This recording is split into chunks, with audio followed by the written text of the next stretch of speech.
Hello, my name is Tresap, and I like to talk about Vampire the Masquerade, Bloodlines 2, and some general stuff about the World of Darkness itself. Now, this game has been through a whole mess, a whole shitstorm throughout its development, with the game being announced years back and having initially limited information provided about it, having constant delays, having the whole story and elements of the game scrapped, and then finally just having the original studio that was working on it be let go, and having a whole new studio come in and basically starting the work from scratch. Sure, there's probably some remnants of the original studio's work that were still around, but it's likely to say that they were really just starting back from square one largely.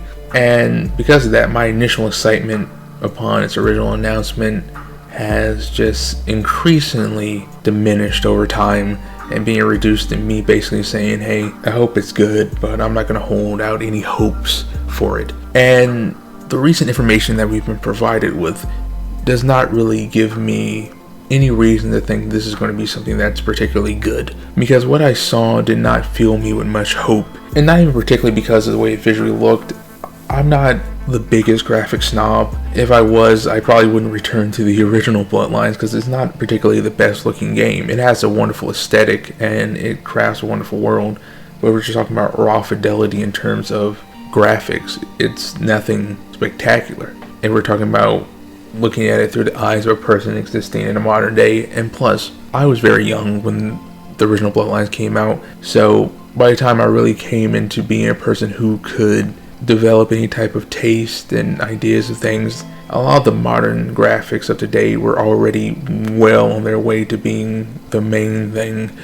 But I am a person who cares about a story, particularly when we're talking about an RPG. And I know RPG is such a nebulous descriptor these days, because you can have RPGs that are just linear action games, but they have levels and they have skill trees, so I guess that makes them the same as something with branching choices and a world that actively changes and develops based upon the choices you make. So that's why it doesn't really matter when it comes to something being described as RPG. I never try to make any assumptions of what really is going to be there. But the new information we got, seeing how it looked, seeing the dialogue, and it just seemed like it wasn't really going to be that deep, or wasn't really going to be something that you can actually feel like, okay, I'm playing a character that kind of embodies some layer of who I am or who I want to be within the World of Darkness itself. Especially because this character already has some background, This is not a neonate. This is not a freshly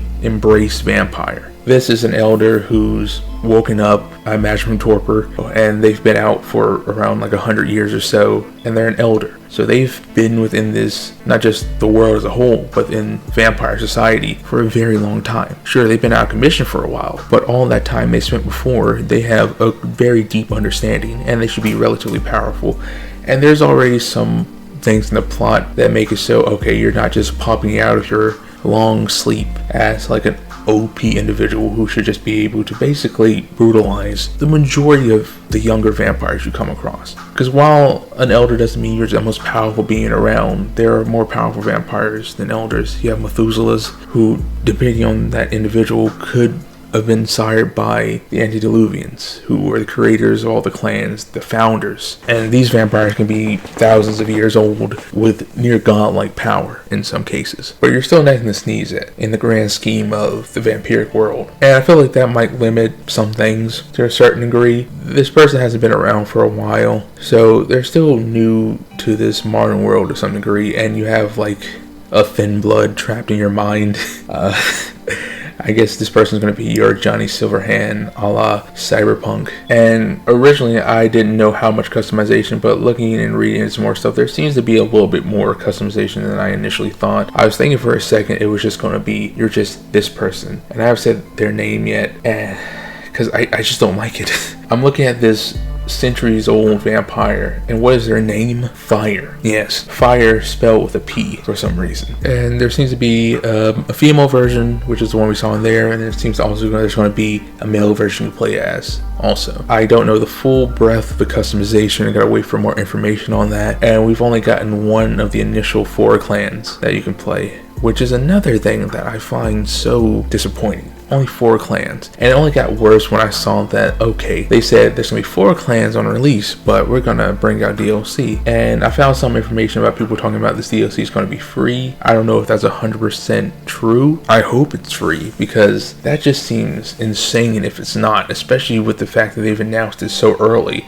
And the game is, like I think I've already said, possibly, is in post-alpha. So a lot of things are in place, I imagine. So this is a game you're probably going to be better off waiting a little while. Like waiting until everything comes out before playing it to some degree. I think that's probably what I'm going to do, because I kind of want to experience all the clans. And we've only seen one clan, the Bruja or the Bruja. Either way, you can pronounce it, say it however you like. And here's just a guess. I imagine the other clans are going to be Ventru, probably Toreador, and the Malkavians, especially because if we are part of Camarilla, the Ventru and Toreador are very powerful and very influential within the Camarilla as a whole. And Malkavian, because I could not imagine them not having Malkavian as one of the 4 starting clans you get upon initial release. Because if you know anything about the original Bloodlines, till today, the Malkavian is talked about with a level of reverence for most people that play it, because it offers such a unique experience within the game, and is one of my favorite clans from the game, and just in general, because Malkavians are, some would call them crazy, some would say they're just so enlightened that to mortal and kindred alike, they seem to be insane because of their ability to see things that are unknown to those around them. And I don't know how many clans we're gonna have by the end. Are we gonna have, hopefully, at least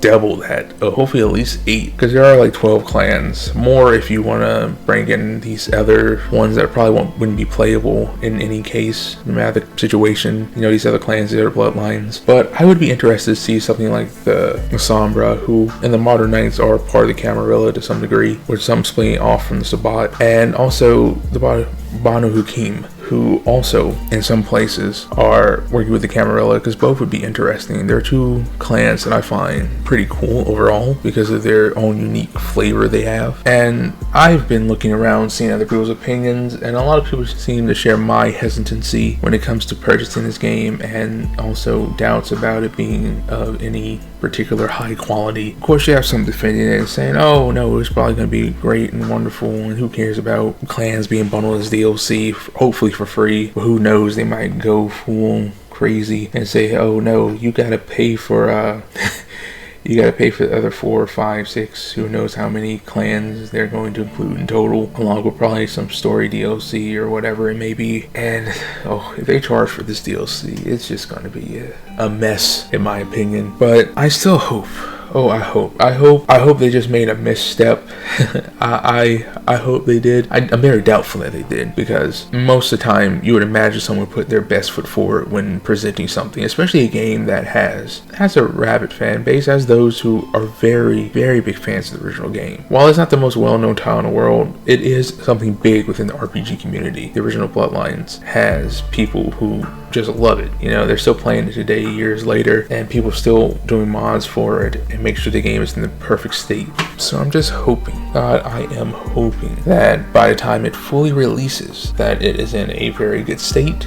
I hope it is functional, which sadly in the modern gaming world is not something you always get. You know, you get plenty of things that just don't work well, and sometimes they redeem themselves, and sometimes it's just they leave such a sour taste that you refuse to go back to them. You refuse to give it a second chance, no matter how much they do to improve the quality of the title. So I'm hoping by the time we get close to the release, and by the time everything is in a near completed state, and they keep releasing information, we see something that shows that maybe they've taken some of the feedback that people have been out there providing, and they use that to make something that is good and what fans want to see. Because I think that the RPG fan base is going to be largely who's going to be their core audience, because I feel like the World of Darkness itself is something, and Vampire the Masquerade is something. There are people who know about it, people who talk about it, but it's not as big as, say, something like, and we're talking about other tabletop or other universes. It's not something on a level of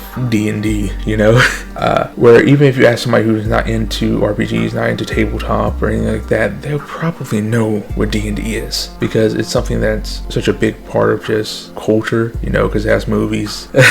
Well, that one particular movie that did relatively well in some cases, and there's just so much content and so much stuff about it out there. But you compare that to the World of Darkness, there are people who love it, but it's still somewhat niche in the grand scheme of things. So disappointing that core audience and fan base is something that would probably have a big negative result on the overall success of this title. And especially because what I've seen initially, it doesn't have that that draw factor. It doesn't have that thing that can bring in even people who might not be interested in RPG or interested in this game, because it seems cool, it seems interesting, it seems like something that might make them step out of their comfort zone in terms of what they play and try something a little bit different. I'm not getting this from that. Maybe by the time we get closer to release, they'll have something that just draws in the eyes of the non-hardcore or very passionate player of RPGs, but I don't know. But I just want to kind of get that off my chest and talk about it real quick, because I've been thinking about it ever since I saw it, and of course I've been thinking about it far longer than that, really, because of the fact this game has been has been on the back of my mind for so long. But yeah, that's all I wanted to say. This probably was not the most concise nor informative video, but I hope you enjoy it. If you did, maybe go check out some of the other things I put out, like, subscribe. Yeah, thanks for listening. Peace. I'm out.